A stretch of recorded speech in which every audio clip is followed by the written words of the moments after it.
Today I'm gonna show you guys how to make an 8-ingredient homemade cookie skillet here with some homemade vanilla ice cream. This is one of my favorite dessert recipes, if not my favorite, honestly. It's super easy to make with 8 whole food ingredients. There's no refined sugar, there's no gums, artificial flavors, or sweeteners, or anything of that nature. So just 8 simple ingredients. Let's get right into it. 2 eggs. We're gonna smash it into a bowl here. I always try and go for pasture-raised eggs. If you look at the color of the yolk, it's so much of a darker, more vibrant color, and this is a good sign of a good, healthy egg, and so that's what you want. Next up, we're gonna mix in some honey. I go pretty crazy with the honey. You wanna do about 1/3 cup is what the recipe calls for. So we're gonna take this raw honey. We got about 1/3 cup of raw honey here. It's going in. Gotta get every last drop of this. Next up, you're gonna wanna mix in about 1/3 cup of melted butter. I melted it on the stove top. I don't like using the microwave, so we're gonna add in some melted butter as well. And then I like adding a little bit of vanilla extract. It just adds a good flavor to it. I do about 1/2 teaspoon of this. And so once you have the eggs, butter, honey, and vanilla extract in there, you're gonna wanna give this a good mix.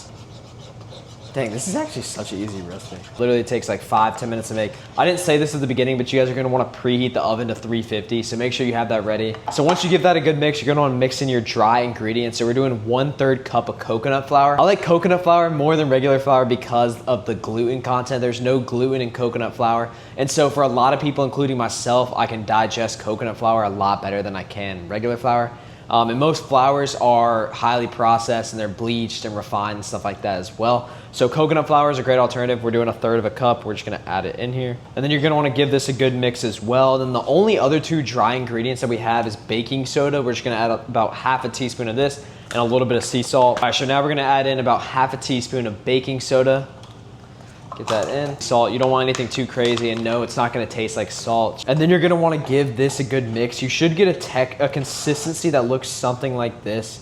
Not super liquidy, but also not dry and crumbly. So after you mix everything up, you're gonna wanna let it sit for just 2 to 3 minutes to let the coconut flour absorb all the wet ingredients. And once we finish up that, we'll add in the date sweetened chocolate chips.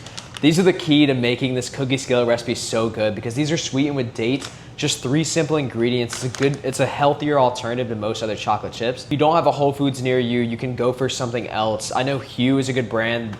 Any brand that uses coconut sugar or something like that is a better alternative to most other chocolate chips at the store. So yeah, just get the best quality chocolate chips that you can afford and that you can find at the store. So we're gonna let this sit. We're gonna fold in the chocolate chips and we'll put it on the cast iron. So we just let this sit for a few minutes. Now we're gonna add in the date sweetened chocolate chips.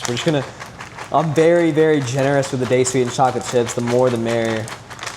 And we're just gonna mix these around like such. So you just measure with your heart, add as many as you'd like. We're gonna go a little bit more.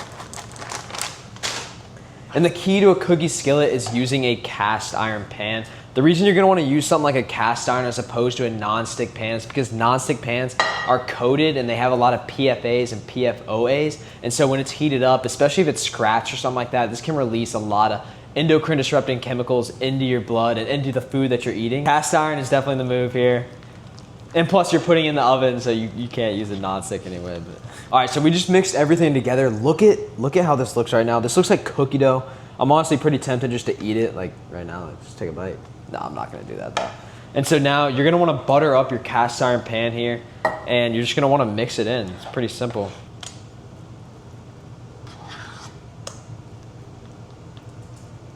Spread everything around as evenly as possible. And this is gonna bake for anywhere between 8 to 12 minutes, or maybe even a little bit longer. Just depends on how hot your oven gets. Mine gets really hot, so it usually only takes around 10 minutes or so to cook. Here is how the cookie skillet looks. We're about to throw it in the oven. It's just gonna cook for about 10 to 12 minutes at 350 degrees Fahrenheit. So we're gonna put that in and we're gonna wait and see. After about 12 minutes, this is what it looks like. Oh my gosh. The only thing missing from this is some more date sweetened chocolate chips, some vanilla ice cream. It goes perfect with this. So we're gonna put this here. We're gonna get some vanilla ice cream. We're gonna load it up. Check out the Upspace app. My vanilla ice cream recipe is posted on here. That's what I'm using for this. It's made with raw milk, raw honey, just a few simple ingredients. We're gonna put this on top of here, add some more date sweetened chocolate chips, and this recipe is done. Scoop of this ice cream.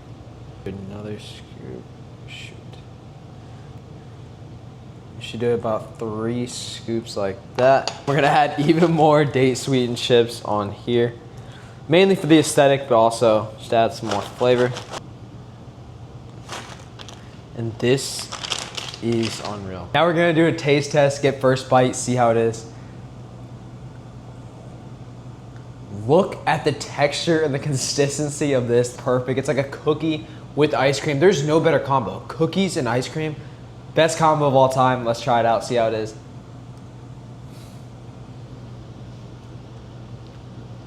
That's so good. That is so good. I'm probably gonna eat this entire cookie skillet.